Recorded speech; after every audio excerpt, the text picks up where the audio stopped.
예, 부정청약 문제는 어느 정도 확인이 다 된 것 같으니까 다음 주제로 한번 가보겠습니다. 그 후보자님, 그 파라과이 가셔가지고 통일교 문선명의 삼남 문현진이 운영하는 재단에서 강연한 적 있으시죠? 네, 여성의 권익에 관한 거였습니다. 그렇죠. 세계 평화를 위해서 여성들이 어떻게 기여할 수 있나 하는 전문적인 전문가로서의 포럼이었습니다. 그 후보자께서 통일교를 신봉하지는 않는 걸로 제가 알고 있는데 네, 당연히 아닙니다. 그 왜 문선명 삼남 관련 행사에 가신 겁니까?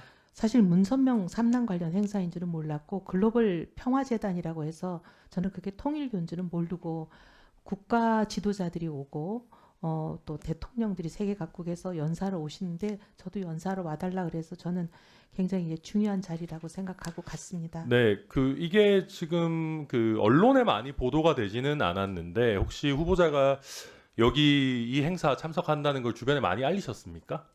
아는 사람들이 있었고 우리 사무실 사람들은 다 알았죠. 그때 후보자가 의원이셨나요? 이게 아니요, 몇 이때는 년도죠? 이때는 의원이 아니었을 겁니다. 예, 아마 실업자였을 때였을 겁니다. 그 사무실의 직원들이면 누군가요? 아, 우리 저기 지구당도 있고요. 그리고 네. 이게 이제 문제가 됐다기보다는 이게 이제 어디 화제가 됐을 때는 제가 국회에 복귀하고 이게 한 2016년, 17년에 의정활동 홍보에 이거를 직원들이 넣으려고 해서 그러지 말라고 한 적이 있습니다. 네, 아무튼 그러면 그 비망록 2014년 11월 18일자 20페이지 한번 보겠습니다. 여기 보면 파라과이로 출발하는 날이다. LA 공항에서 트랜짓 하느라 기다리는 동안 이 글로벌 피스 파운데이션 한국 사무소의 김미화 소장과 대화하다가 GCF 의장이 문현진이라는 사람이며 문선명의 삼남이라는 사실을 알게 되었다. 청천벽력이었다. 그래서 뭐 이렇게 쭉 뭐 설명이 있고 급히 파라과이 현지로 연락해서 언론에 일체 내 이름이 나가는 일은 없게 해달라는 부탁을 했다. 실제로 언론 보도는 하나도 나오지 않았더라고요. 네, 이거 그다음에 우리 사무실 직원들은 다 알고 있는 네, 일입니다. 알겠습니다. 다음으로 후보자의 이제 유관순 기념 사업회를 통한 그 정치자금법 위반이 문제됐던 사건 한번 보겠습니다. 그 2017년 9월 19일자 비망록 56페이지인데요.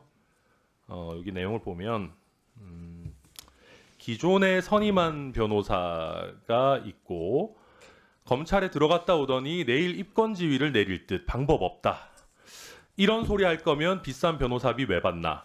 이렇게 돼 있고 최동욱 총장께 전화 수임해야 일할 수 있다. 뭐 이런 식의 내용들 쭉 나오는데 후보자께서는 최동욱 전 총장을 선임한 적은 없다라고 답변을 하셨죠. 오늘도 뭐 권영세 의원님 질의도 하셨는데 저희 확인해 보니까 최동욱 전 총장 같은 경우에는 자신이 속한 법무법인 차원에서 수임한 것은 맞다라고 했거든요. 그 후보자님 당시에 기존에 선임한 변호사가 있었는데 최동욱 전 그 총장이 있는 법무법인이 서평이네요. 법무법인 서평을 이때 당시에 추가로 선임했던 건 맞습니까? 아닙니다. 사실 이 사건은 수사로 전환되지도 못했던 사건입니다. 그래서 법무법인 서평을 선임하신 적이 없어요? 법무법인 서편은 선임했을 겁니다. 아니 제 물음이 예. 그거잖아요. 지금 근데 그래서 최동욱 변호사를 선임했다고 아니요. 보고, 예. 지금 최동욱 전 총장이 있는 법인 같으면 음. 원래 그렇게 높은 사람들은 자기 이름 안 넣는 경우들도 많아요. 그 나쁜 관습이지만 어쨌든 최동욱 전 총장이 속한 법무법인을 당시에 선임했던 건 맞잖아요. 그렇죠? 네, 그건 맞습니다. 네. 그 다음에 비망록 9월 14일자 49페이지 한번 보겠습니다. 여기 보니까 이제 조배숙 의원 얘기가 나오는데 조배숙 의원한테 김부겸 장관에게 당시 행안부 장관이었죠. 김부겸 장관에게 이철성 청장의 부당 수사에 대해 말해줌, 하명 수사, 우병우 김재원 라인의 조윤선 청탁 수사, 무리하고 부당한 수사다. 뭐 이런 얘기를 조배숙 의원에게 했다라고 되어 있는데 후보자님 당시에 조배숙 의원한테 수사의 부당성이나 억울함 이런 거 토로하신 적 있으세요? 저는 사실 기억이 안 나는데 지금 조배숙 의원이 그런 걸 들었다고 그러면 아마 그랬을 수는 있을 겁니다. 근데 누구를 만나서 무슨 얘기를 했는지 지금 10년쯤 전 얘기를 네, 그래서 다 기억하기는 어렵습니다. 그 조배숙 의원이 안 그래도 지금 후보자가 당시에 억울함을 하소연한 적이 있다. 조배숙 의원 당시에 이 얘기를 만나셨어요? 아니면 전화로 하셨어요? 뭐 기억이 안 아니 나세요? 지금 그런 얘기를 한 것도 기억이 안 나는데 그 기억하기는 어렵습니다. 근데 이게 조배숙 의원하고 이런 얘기를 나누셨다는 거. 특히 어쨌든 1분만 더 주시겠습니까? 네.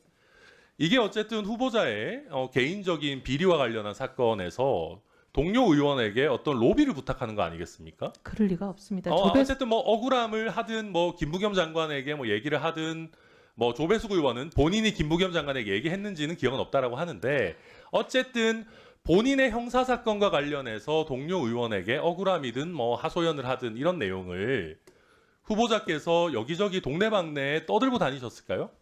이런 의원님, 내용을 보좌진들하고 공유를 당시 하셨었습니까? 아, 당연히 하죠. 그리고 보좌진들하고 공유를 하지 않아도 보좌진들은 의원의 일거수일투족을 다 알고 있습니다. 그래요? 근데 왜냐면 전화를 하거나 하면 후보자께서 뭐 예를 들면 뭐 개인적인 공간에서 전화를 하거나 조배숙 의원과 개인적으로 만남을 갖거나 이런 것까지 어떻게 다 알 수가 있나요? 다 알 수는 없지만 알 수 있고요. 그리고 지금 이 경우는 제가 보니까 상당히 여러 가지 사실이 아닌 본인들의 짐작 등등을 여기다 버무려서 소설을 만든 걸로 보입니다. 아니 그렇지는 않지만 조배석 의원하고 통화하는 걸 들었을 수는 있죠. 그런데 그걸 가지고 계속 이렇게 소설을 쓰는 걸 가지고 의원님 너무 의존하지 마십시오.